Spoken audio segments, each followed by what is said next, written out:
नीम करोली बाबा की दिव्य प्रतिज्ञा। एक बार कैंची आश्रम में बातचीत के दौरान महाराज जी ने एक भक्त से कहा कि हम आपको पशुपतिनाथ से रुद्राक्ष माला, नर्मदा से शिवलिंग और दक्षिणावर्ती शंख लाएंगे। बाद में बाबा को यह याद नहीं रहा, न ही भक्त ने उन्हें कभी याद दिलाया। इस बीच बाबा ने अपना शरीर त्याग दिया। महाराज जी के शरीर त्यागने के बाद भक्त ने भी इसकी उम्मीद छोड़ दी।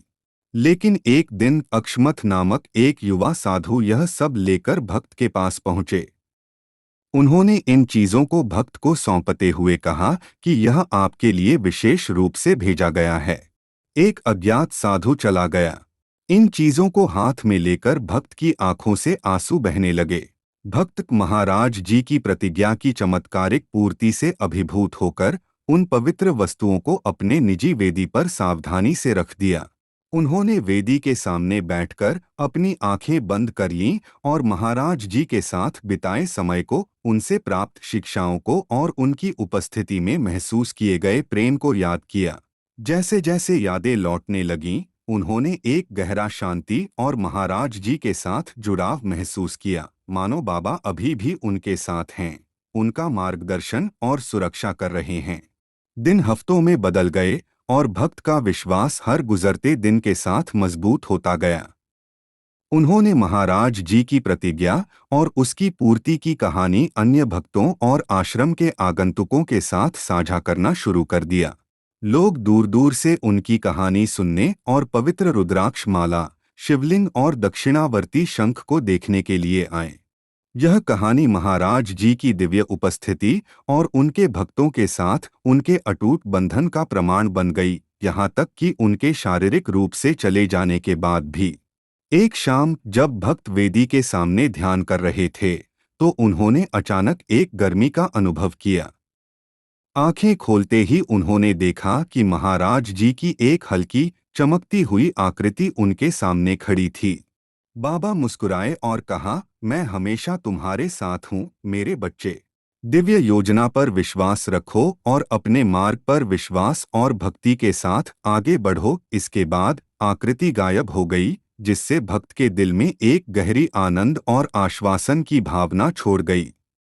इस दिव्य अनुभव से प्रेरित होकर भक्त ने अपना जीवन महाराज जी की शिक्षाओं को फैलाने और दूसरों की सेवा में समर्पित करने का निर्णय लिया।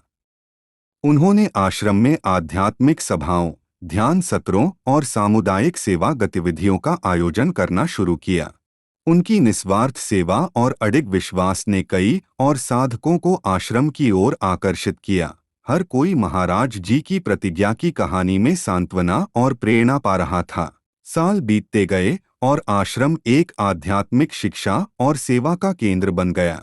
भक्त, जो अब एक बुजुर्ग हो चुके थे, अपने अनुभवों को साझा करते रहे और नए पीढ़ी के साधकों का मार्गदर्शन करते रहे। एक दिन जब वह वेदी के पास बैठे थे, उन्होंने एक परिचित उपस्थिति महसूस की। अपनी आंखें बंद करते ही उन्होंने एक दृष्टि में महाराज जी को देखा, जो उन्हें और आश्रम को आशीर्वाद दे रहे थे। गहन कृतज्ञता के साथ भक्त ने महसूस किया कि महाराज जी की उपस्थिति और आशीर्वाद अनंत हैं, समय और स्थान से परे। उनकी वेदी पर रखी पवित्र वस्तुएं बाबा के प्रेम और उस चमत्कारी तरीकों की एक स्थायी याद दिलाती रहीं, जिनसे दिव्यता कार्य करती है। भक्त की यात्रा पूर्ण हो चुकी थी, एक साधक से जिसे एक दिव्य प्रतिज्ञा का आशीर्वाद मिला था, एक बुद्धिमान मार्गदर्शक तक जो महाराज जी की शिक्षाओं की रोशनी को दुनिया में फैला रहा था।